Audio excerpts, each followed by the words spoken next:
Bienvenue dans cette nouvelle vidéo. Pour celles et ceux qui ne me connaissent pas, je suis Mélancolia, artiste photographe et je fais également de l'illustration et des articles de papeterie. Et dans cette vidéo, on va parler justement illustration et perte de motivation, créativité, etc. etc. Je suis actuellement un petit peu bloquée quand je me mets à dessiner pour créer des nouvelles choses pour ma boutique en ligne. Eh bien, c'est un petit peu la page blanche, j'ai envie de faire des choses mais en fait rien ne me motive vraiment. Je passe mon temps à papillonner d'idée en idée et en fait je ne crée absolument rien et je ne progresse absolument pas. C'est un problème. C'est clairement un problème les gars. Donc aujourd'hui on va juste chiller un petit peu et on va juste créer quelques dessins histoire de remettre un petit peu la machine en marche et juste explorer ma créativité, me remettre un petit peu dans le bain, juste débloquer cet état un petit peu latent qui fait que je ne fais pas grand chose sur ce que je devrais faire. Voilà. On va donc essayer de dessiner des croquis de fleurs et pourquoi pas essayer de faire aboutir ces dessins sur quelque chose d'un petit peu plus poussé que je pourrais éventuellement exploiter pour des motifs, pour des carnets, pour des stickers, je ne sais pas, on verra. J'ai commencé déjà à dessiner des petites choses il y a quelques temps et j'aimerais repartir sur ce principe-là. J'ai fait ce type de croquis là et en fait je trouve ça plutôt pas mal. Alors je me suis dit que ce serait intéressant de repartir sur des motifs floraux parce qu'en fait les fleurs c'est un truc que j'arrive assez facilement à faire. Et du coup je me dis que pour relancer un peu sa pratique et pour réexplorer sa créativité ça peut être pas mal de repartir sur quelque chose dans laquelle on est à l'aise. Même si c'est une petite zone de confort, parfois c'est peut-être plus facile de redébuter ainsi. Donc on va faire ça. On va aller d'abord chercher quelques petites inspirations sans se perdre dans les méandres de Pinterest. Et ensuite, on va se mettre un petit peu à dessiner et voir où est-ce que ça va nous mener.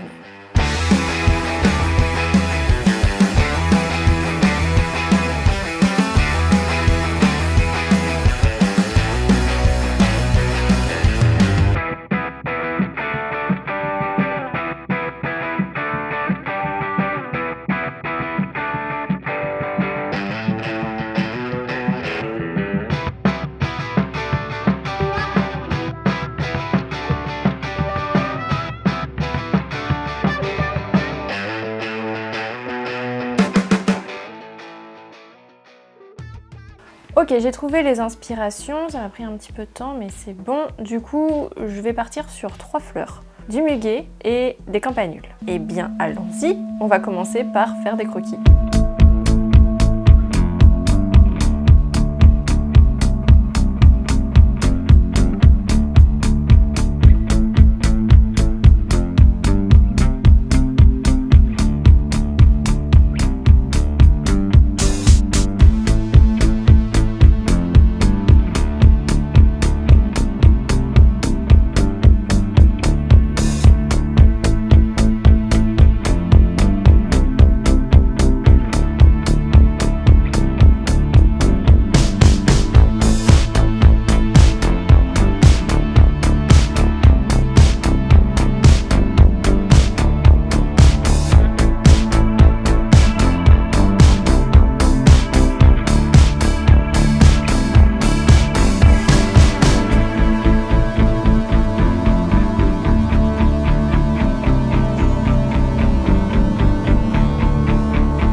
Les croquis sont faits, je les ai pris en photo et je me les suis envoyés sur ma tablette pour pouvoir les redessiner maintenant sur Procreate. On va faire une version numérique. Je me suis tâtée entre faire le dessin en traditionnel avec de l'aquarelle ou alors le faire directement à la tablette et en fait j'ai décidé de le faire directement à la tablette parce que ça va quand même drôlement plus vite de le faire ainsi. Donc voilà, écoutez, on va tester de faire ça comme ça et on va voir ce que ça donne.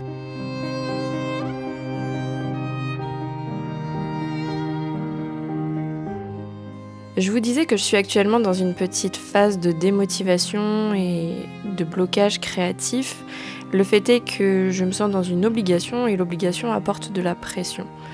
Du coup, j'avais envie de vous partager quelques petits conseils, du moins des petites choses que moi j'essaie de faire quand je suis dans ce genre de situation, qui peut peut-être vous aussi vous aider à passer outre ces moments un peu perturbants et frustrants de blocage créatif.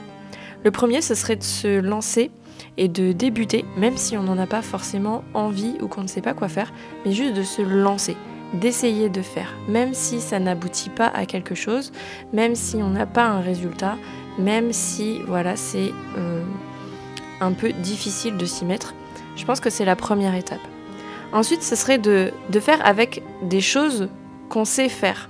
Par exemple, là, je me suis mise à dessiner des fleurs, comme je vous le disais, parce que c'est quelque chose que je sais faire, que je sais plutôt bien faire, et en général j'aboutis à des bons résultats qui finissent par me satisfaire. Même si c'est une zone de confort, partez sur des choses que vous savez faire et qui vous plaît à faire de manière générale, même si c'est pas ultra stimulant de base à faire.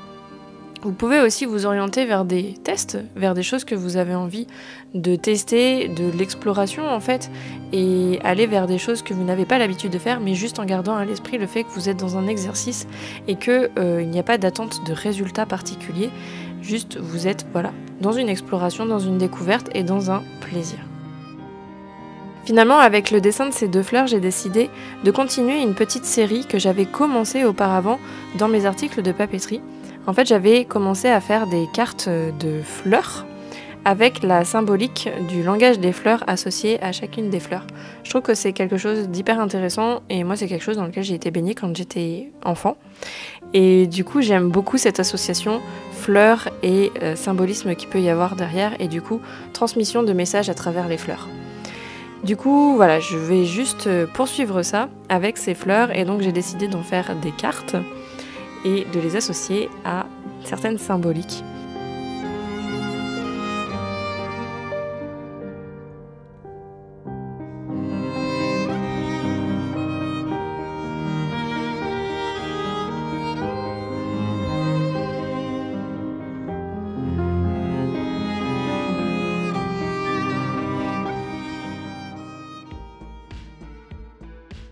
Les amis, j'ai terminé, les cartes sont prêtes, je suis très contente du résultat au final, alors que très franchement, pendant le processus, j'étais un peu perplexe. Mais franchement, ouais c'est cool, je suis contente, j'ai envie d'en faire d'autres du coup, et j'ai envie de faire des motifs floraux surtout pour des carnets, donc peut-être que, je ne sais pas, je vais en faire. Je vais vous montrer maintenant le résultat de ce que ça donne, ces petites cartes.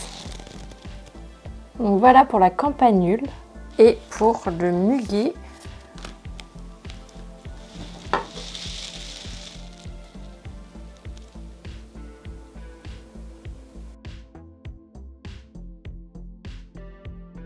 je vous montre également les cartes que j'avais faites précédemment, d'où est tirée du coup cette série que j'avais envie de réaliser autour des fleurs et du langage des fleurs plus particulièrement.